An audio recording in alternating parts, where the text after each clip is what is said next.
Täna tekkis Lähis-Idas oma NATO analoog. Täna, 7. augustil, toimus Mekas sündmus, mis muudab täielikult jõudude tasakaalu Lähis-Idas ning Iraan ei ole selle üle sugugi rõõmus. Saudi Araabia, Türgi ja Pakistan allkirjastasid kollektiivkaitselepingu. See põhineb mudelil, mis on otseselt analoogne NATO 5. artikliga, ehk siis rünnak ühele neist 3 riigist loetakse rünnakuks kõigi leppe osaliste vastu. See tähendab, et edasine rünnak Saudi Araabia vastu Jeemeni hussiitide poolt, keda toetab ja rahastab Iraan, sõtta oleksid sunnitud astuma Türgi ja Pakistan. Kuid Teheranis on juba öeldud, et leping Türgi ja Pakistaniga ei taga turvalisust. Saudi Araabia turvalisust. See on vaid formaalne dokument, mis ei kaitse üldsegi Riadi. Ja samal päeval ütles Donald Trump ajakirjanikele, et tema arvates sõda Iraaniga lõpeb varsti. Ja tema rahandusminister Scott Bessent teatas taas, et leping Iraaniga saab valmis juba lähiajal. Üldiselt vaatame selles saates mõlemat sündmust ja seda, kuidas need omavahel seotud on. Minu nimi on Aleksei Peterburg. Uurime neid teemasid koos. Aga enne kui alustame, palun tellige see YouTube'i kanal. Me liigume 300 000 tellija poole. Seega olen tänulik iga teie tellimuse eest. Alustame siis ajaloolisest kokkuleppest Lähis-Idas.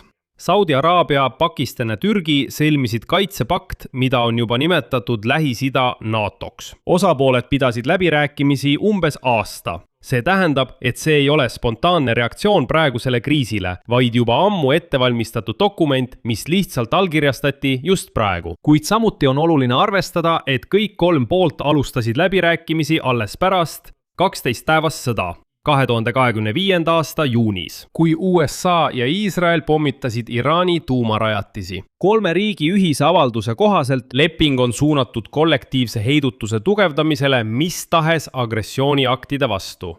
Ja ametlik sõlastusdokumendis kõlab järgmiselt, tsiteerin. Eesmärk on tugevdada kollektiivkaitset, heidutada võimalikku agressiooni ja tugevdada piirkondlikku julgeolekut ning tagada kõigi 3 riigi vahelise kaitsekoostöö kõigi aspektide tugevdamine. Konkreetseid andmeid selle kohta, millised kohustused kumbki pool endale võttis, ei avalikustata. Ka sõjalise abi andmise mehhanismi rünnaku korral pole seni avalikustatud. Aga asja tuum on selles, et leping allkirjastati just sel hetkel, kui Jeemeni hussid Iraani toetusel ründavad naftarajatisi Saudi Araabias ja on kuulutanud välja Punase mere blokaadi Saudi Araabia nafta ekspordile. Ehk siis Pakistan ja Türgi said väga hästi aru, millistes oludes see leping allkirjastatakse ning ilmselgelt on nad tõesti nõus saudidele appi tulema. Türgi esindaja rõhutas seda lepingut kommenteerides, et tegemist on kaitseotstarbelise kokkuleppega. See ei ole suunatud ühegi konkreetse riigi ega poole vastu, see on avatud teistele piirkonna riikidele liitumiseks. Samuti ei tühista ega asenda see olemasolevaid 2 või mitmepoolseid lepinguid. Ja Saudi Araabia teatas eraldi, et pakt ei ole seotud ühegi tuumaambitsiooniga ega kujuta endast ohtu ühelegi piirkonna riigile. See märkus iseenesest on juba kõnekas, kui seda üldse oli vaja teha. Miks? Sest praegu viimistlevad USA ja Saudi Araabia kokkuleppeid selle kohta, et USA aitab saudidel luua oma rahumeelse tuumaprogrammi koos uraani rikastamise võimalusega. Siiski, isegi ilma suurte konksudeta avaldab uue koalitsiooni mastaap numbrites muljet. Saudi Araabial, Türgil ja Pakistanil on kokku 1 200 000 sõjaväelast. Umbes 4000 tanki. Ja üle 700 lahingulennuki. 3 riigi ühised kaitsekulutused ulatuvad $125 aastas. Nende 3 riigi armee suurus on võrreldav India omaga ja sõjaliste kulutuste poolest on nad võrreldavad maailma suurimate sõjaliste suurriikidega. Lisapoliitilist kaalu annab see, et Pakistan on ainus tuumariik moslemi maailmas ning nüüd lubab ta kaitsta Saudi Araabiat. Kuigi samal ajal on Pakistanil üsna lähedased suhted Iraaniga. samal ajal teatas Iraani parlamendi riikliku julgeoleku ja välispoliitika komisjoni esindaja Ibrahim Rezai, et oma julgeoleku tagamiseks peab Saudi Araabia muutma oma poliitikat, mitte sõlmima pakte. Järgneb tema tsitaat. Saudi araablased peavad mõistma, et formaalne kokkulepe Türgi ja Pakistaniga ei too neile turvalisust. Samamoodi ei toonud ka aastad ühepoolset Ameerika huvidele järeleandmist neile turvalisust. Reformige oma poliitikat, et ei peaks turvalisust teiste käest välja paluma. Ja siin on oluline mõista, et praegune pakt ei ole esimene samm 3 riigi lähendamisel, vaid juba loodud sidemete kinnistamine. Saudi Araabia ja Pakistan sõlmisid vastastikuse kaitse kahepoolse lepingu juba 2025 aasta septembris. See tähendab, et isegi enne seda, kui Iraan hakkas Saudi Araabia territooriumi otseselt ründama, Ankara on juba tarninud Islamabadile 4 A-klassi korvetti. On moderniseerinud Pakistani allveelaevu ja hävituslennukeid. Ar-Riyad on omakorda juba ostnud Türgi ründedroone Bayraktar Akinji. Selles partnerluses saavad Türgi ja Pakistan pakkuda arenenud kaitsetehnoloogiaid ja tootmisvõimsusi, samas kui Saudi Araabia suudab tagada rahastamise. Üldiselt tugevdab see kokkulepe 3 riigi mõju kogu piirkondlikule julgeolekuarhitektuurile ja pange tähele, Venemaad siin enam üldse ei mainita. Tuleb tõdeda, et Venemaa kui riik on Lähis-Ida julgeolekuarhitektuurist juba ammu välja visatud. Lihtsalt võeti ja visati välja ning öeldi kõik. Siin ei ole enam mingeid pesemata venelasi. Miks see siis just praegu juhtus? Siin on vaja laiemat sõja konteksti, sest see kokkulepe on otsene tagajärg viimaste päevade eskalatsioonile. Riyad oli üks kõige häälekamaid sõjavastaseid Lähis-Idas ja kogu selle aja püüdis ta takistada Trumpi eskaleerimast Iraani vastu. Kuid rünnakud, millele Saudi Araabia jätkuvalt allub mitmest suunast, on siiski viinud Saudi Araabia ametnikud äärmise ärevuseni. Ar-Riyadis vihjatakse, et kuningriik valmistub ulatuslikuks koordineeritud rünnakuks Iraani toetatud üksuste poolt Iraagis ja Jeemenis, mis tegutsevad Islami revolutsiooni kaardiväe korpuse toetusel. Teheran on juba hoiatanud Pärsia lahe riike, et Ameerika rünnakute jätkamine toob kaasa vasturünnakud kogu piirkonna energiarajatiste ja soolavee magestamistehaste vastu.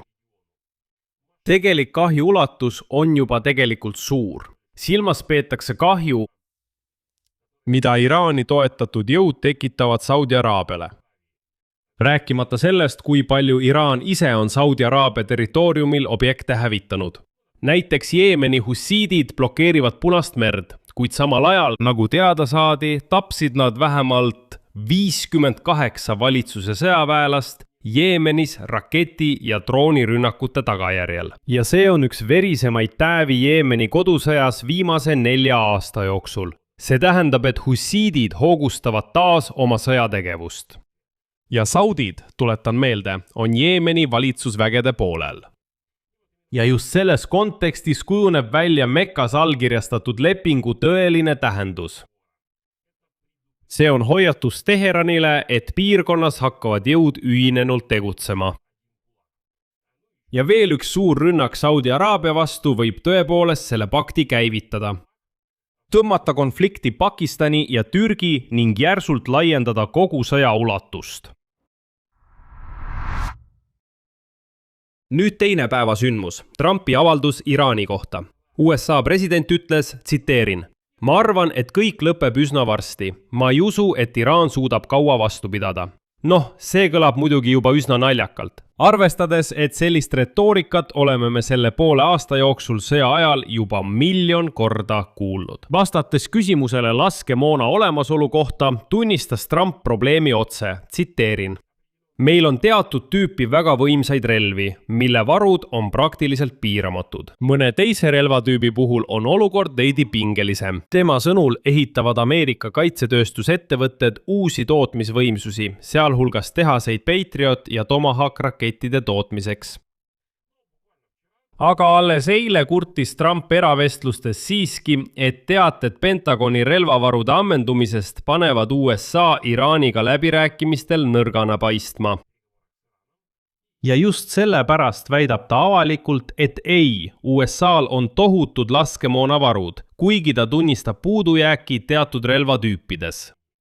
Paralleelselt, tuletan meelde, on Iraan ja Omaan lähedal kaubandusliku laevanduse raamkokkuleppe lõpuleviimisele Hormuzi väinas. Ja täna teatas üks Iraani ametnik, et lõplik otsus tehakse kõrgemal tasemel ja hoiatas, et kokkulepe ei too siiski kaasa väina automaatset avamist. Sest seal on rida nõudmisi ameeriklastele, millest ma rääkisin ühes varasemas saates. Teheran eitab endiselt otseseid läbirääkimisi USA-ga, öeldes, et räägib ainult Omaaniga. Tasub eraldi mainida ka varasemat, kuid sellega seotud algatust. Juba juuli lõpus toetasid 14 riiki Saudi Araabia ettepanekut luua rahvusvaheline merekaitseallianss rahvusvahelise laevanduse kaitsmiseks. Sellesse kuulusid Saudi Araabia, Kuveit, Bahrein, Katar, Pakistan, Türgi, Egiptus, Jordaania, Jeemen, Bangladesh, Nigeria, Sudan, Djibouti ja Somaalia. See on laiem koalitsioon mereteede turvalisuse tagamiseks, eriti Punases meres. 7. augustil Mekas allkirjastatud leping on aga palju kitsam ja juriidiliselt rangem. See on täielik kollektiivkaitsepakt ainult 3 riigi vahel, otsese klausliga, et rünnak ühe vastu tähendab rünnakut kõigi vastu. Sellegipoolest on saudid selgelt võtnud piirkonna julgeoleku küsimused täielikult enda kätte. Kokkuvõte. Saudi Araabia ilmselt tüdinenuna ootamast kaitset ainult ameeriklastelt ja jätkates tegelike kaotuste kandmist Iraani-meelsete rünnakute tõttu, eitab oma enda sõjalist koalitsiooni koos 2 teise suure piirkondliku mängijaga, tuumariigist Pakistaniga ja tugeva armeega Türgiga. Washingtonis kinnitab Donald Trump samal ajal, et sõda hakkab lõppema, tunnistades samal ajal laskemoona puudust, mida ta ise püüab avalikult pisendada. Üldiselt on ilmne, et uueks jõukeskuseks, kui nii võib öelda, Lähis-Idas saab uueks jõukeskuseks just Saudi Araabia. Siia panen 3 punkti. Kirjutage oma arvamusi ja järeldused selle video alla kommentaaridesse, tellige kanal, vajutage kellukesele ja ärge unustage laiki panna. Sellega on kõik. Hoolitsege enda eest, kõike head!